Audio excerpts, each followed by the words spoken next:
Committee റിപ്പോർട്ടിലെ 20 പേരുടെ മൊഴികൾ ഗൗരവമുള്ളതെന്ന് പ്രത്യേക അന്വേഷണ സംഘം. മൊഴി നൽകിയവരെ 10 ദിവസത്തിനകം നേരിട്ട് ബന്ധപ്പെടും. ഒക്ടോബർ 3-നകം കേസെടുക്കുന്നതിൽ തീരുമാനവുമുണ്ടാകും.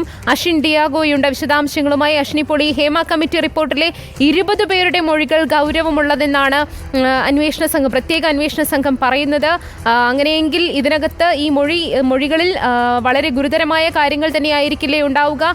മറ്റു വിവരങ്ങൾ എന്തെല്ലാമാണ് അശ്വിൻ?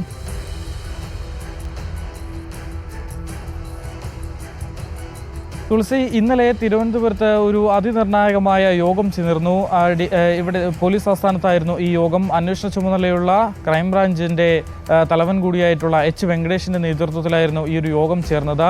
ഈ ഹൈക്കോടതി നിർദ്ദേശത്തെ തുടർന്ന് ഈ റിപ്പോർട്ട്, ഹേമ കമ്മിറ്റി റിപ്പോർട്ടിൻ്റെ പൂർണ്ണരൂപം ലഭിച്ചതിന് ശേഷം ചേർന്ന ആദ്യ യോഗമായിരുന്നു ഇത്. ഈ യോഗത്തിൽ ഇത്തരത്തിൽ പല വിഷയങ്ങൾ ചർച്ചയായിരുന്നു. കാരണം ഈ ഉദ്യോഗസ്ഥർക്ക് ഇതിൻ്റെ പൂർണ്ണരൂപം ലഭിച്ച് പലർക്കായി പാർട്ടായാണ് നൽകിയത്. ഈ നൽകിയ പാർട്ടുകളിൽ എല്ലാവരും വ്യത്യസ്ത അഭിപ്രായങ്ങൾ ശേഖരിച്ച് ആ ഒരു ചർച്ചയിലാണ് ഇത്തരത്തിലുള്ള 20 പേരുടെ മൊഴി അതീവ ഗുരുതരമാണ്, ഗൗരവകരമാണ് എന്നുള്ളൊരു വിലയിരുത്തലേക്ക് എത്തിയത്. ഇവർക്ക് പരാതിയുമായി മുന്നോട്ട് പോകാൻ തയ്യാറാണെങ്കിൽ ഇവരുടെ മൊഴി എത്രയും പെട്ടെന്ന് രേഖപ്പെടുത്താനാണ് അന്വേഷണ സംഘത്തിൻ്റെ തീരുമാനം. ഭൂരിഭാഗം പേരുടെയും മൊഴികൾ 10 ദിവസത്തിനകം തന്നെ രേഖപ്പെടുത്താനാണ് ഇപ്പോൾ പ്രത്യേക അന്വേഷണ സംഘത്തിൻ്റെ തീരുമാനം.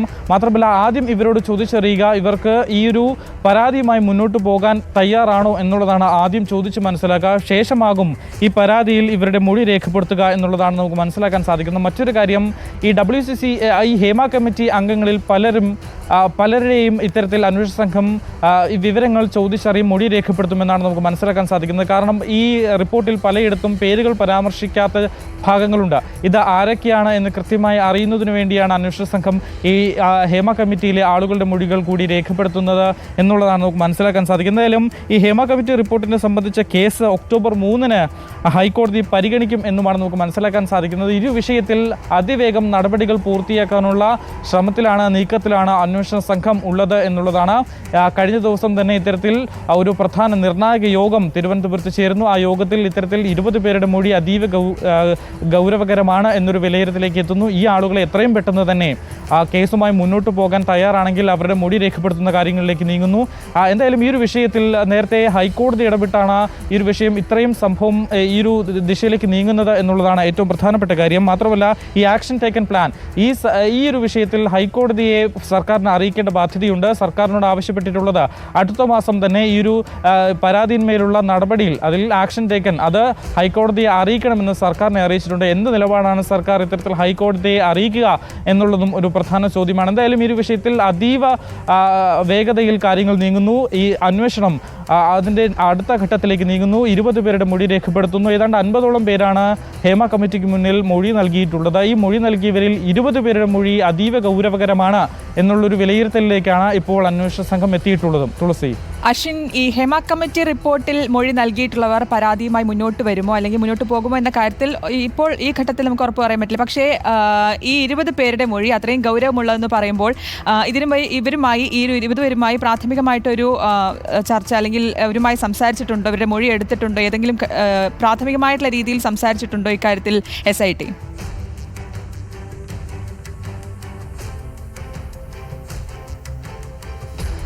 നിലവിൽ ഇപ്പോൾ ഈ 20 പേരുടെ മൊഴി അതീവ ഗൗരവകരമാണ് എന്നുള്ളൊരു വിലയിരുത്തലാണ് അന്വേഷണ സംഘം ഉള്ളത്. തുടർന്ന് ഈ 20 പേരെ ആദ്യം ബന്ധപ്പെട്ട് കേസുമായി മുന്നോട്ട് പോകാൻ താല്പര്യമുണ്ടോ എന്ന് ചോദിച്ചറിഞ്ഞതിന് ശേഷമാകും വിശദമായ മൊഴി രേഖപ്പെടുത്തൽ അടക്കമുള്ള കാര്യങ്ങളിലേക്ക് നീങ്ങുക എന്നുള്ളതാണ് നമുക്ക് മനസ്സിലാക്കാൻ സാധിക്കുന്നത്. ഇത് മുന്നോടിയായി ചെയ്യേണ്ട ചില കാര്യങ്ങളുണ്ട്. അതിലേക്കാണ് ഇപ്പോൾ അന്വേഷണ സംഘം പ്രധാനമായും ശ്രദ്ധ ചെലുത്തുന്നത്. കാരണം ഇവരെ ബന്ധപ്പെടുന്നതിന് മുൻപ് തന്നെ പല ആളുകളുടെ പേരുകൾ പരാമർശിക്കാതെ ഇത്തരത്തിൽ റിപ്പോർട്ടുകളിൽ ആക്ഷേപം ഉന്നയിക്കുന്നുണ്ട്. ഇത് ആരാണ് എന്ന് തിരിച്ചറിയുക എന്നുള്ള ആ ഒരു കാര്യങ്ങളിലേക്കാണ് അന്വേഷണ സംഘം ആദ്യം കടക്കുക. അതിനുവേണ്ടിയാണ് ഈ കമ്മിറ്റിയിലുള്ള ആളുകളുടെ മൊഴി പ്രത്യേക അന്വേഷണ സംഘം രേഖപ്പെടുത്താൻ ഇപ്പോൾ നിശ്ചയിച്ചിട്ടുള്ളത്. ഇവരുമായി ചോദിച്ചറിഞ്ഞതിന് ശേഷമാകും മറ്റ് ഈ ടീമുകളും, അതായത് ഈ 20 പേരുടെ മൊഴിയുടെ കാര്യത്തിൽ ഒരു തീരുമാനമുണ്ടാകുക.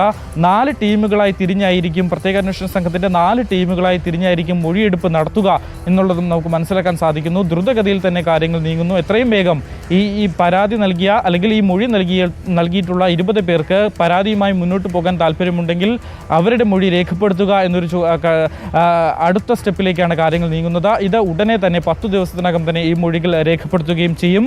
എന്തായാലും ഈ ഒരു വിഷയത്തിൽ അതീവ വേഗതയിൽ കാര്യങ്ങൾ നീങ്ങുന്നു എന്നുള്ളതാണ് ഒരു എടുത്തു പറയേണ്ട മറ്റൊരു കാര്യം. എന്തായാലും ഹൈക്കോടതിയിലടക്കം സർക്കാരിന് ഈ ഒരു വിഷയത്തിൽ കാര്യങ്ങൾ അവതരിപ്പിക്കേണ്ടതുണ്ട്. ആക്ഷൻ ടേക്കൺ പ്ലാൻ അടക്കം പറയേണ്ട കാര്യങ്ങളുണ്ട്. അന്വേഷണ സംഘത്തിന് കൂടുതൽ മൊഴികൾ രേഖപ്പെടുത്തേണ്ടി വരും. എന്തായാലും ഈ ഒരു വിഷയത്തിൽ തുടർന്നും ഇനിയുള്ള ദിവസങ്ങളിലും അതീവ നിർണായകങ്ങളായിട്ടുള്ള നടപടികളാകും അന്വേഷണ സംഘത്തിന്റെ ഭാഗത്തു നിന്നുണ്ടാവുക എന്നുള്ളതാണ് നമുക്ക് മനസ്സിലാക്കാൻ സാധിക്കുന്നത്. ശ്രുതി, അശ്വിൻ, ഈ മൊഴി നൽകിയവർ അവർ നേരത്തെ സൂചിപ്പിച്ചൊരു കാര്യമുണ്ട്. അതായത് ഹേമ കമ്മിറ്റിക്ക് മുമ്പിൽ തങ്ങൾ മൊഴി നൽകിയതാണ്. വീണ്ടും ഈ അന്വേഷണ സംഘത്തിന് മുൻപിലേക്ക് കൂടി എത്തുന്നതിൽ അവരൊരു ആശങ്ക പ്രകടിപ്പിച്ചിരുന്നു. അങ്ങനെയെങ്കിൽ ഏതു രീതിയിലായിരിക്കും അന്വേഷണ സംഘം വീണ്ടും ഈ മൊഴി നൽകിയവരെ കാണുന്ന രീതിയിലേക്ക് കടക്കുക? അങ്ങനെയെങ്കിൽ മറ്റു നടപടിക്രമങ്ങൾ എന്തൊക്കെയാകാനാണ് സാധ്യത, അശ്വിൻ? തുളസി, ഇതിൽ എടുത്തു പറയേണ്ടത് ഈ മൊഴി നൽകുന്നവരുടെ ഐഡന്റിറ്റിയുടെ സീക്രസിയാണ്. കാരണം ഈ മൊഴി രേഖപ്പെടുത്തുന്നവരുടെ ഐഡന്റിറ്റി, വ്യക്തിത്വം പുറത്തു വരാൻ പാടില്ല. അല്ലെങ്കിൽ ആരാണ് ഇത്തരത്തിലുള്ള മൊഴി നൽകിയിട്ടുള്ളത് എന്ന് സംബന്ധിച്ച കാര്യങ്ങൾ പുറത്തു വരാൻ പാടില്ല.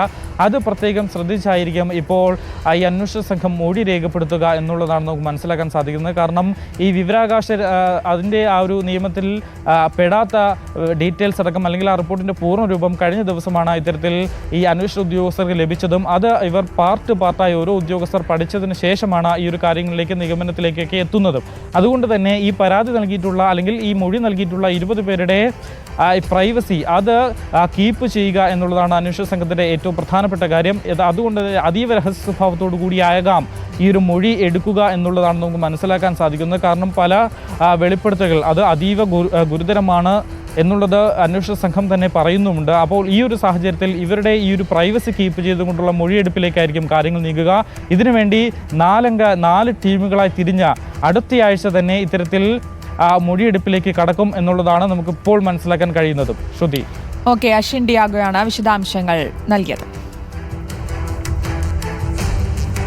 എന്തായാലും ഹേമ കമ്മിറ്റി റിപ്പോർട്ടിലെ 20 പേരുടെ മൊഴികളാണ് ഗൗരവമുള്ളതെന്ന് SIT വ്യക്തമാക്കുന്നത്. ഈ മൊഴി നൽകിയവരെ 10 ദിവസത്തിനകം തന്നെ നേരിട്ട് ബന്ധപ്പെടാനുള്ള ഒരു നീക്കമാണ് SIT നടത്തുന്നത്. അപ്പം ഈ ഒക്ടോബർ 3-നകം തന്നെ കേസെടുക്കുന്നതിൽ ഒരു തീരുമാനം ഉണ്ടാകും എന്നാണ് വ്യക്തമാക്കുന്നത്. വളരെ ഗൗരവമായിട്ടുള്ള മൊഴികളാണ് ഈ 20 പേരുടെ എന്നുള്ളൊരു നിഗമനത്തിലേക്കാണ് എത്തിയിരിക്കുന്നത്. അപ്പോൾ അതുമായി ബന്ധപ്പെട്ടുള്ള മൊഴിയെടുപ്പ് വരും ദിവസങ്ങളിൽ ഉണ്ടാകും.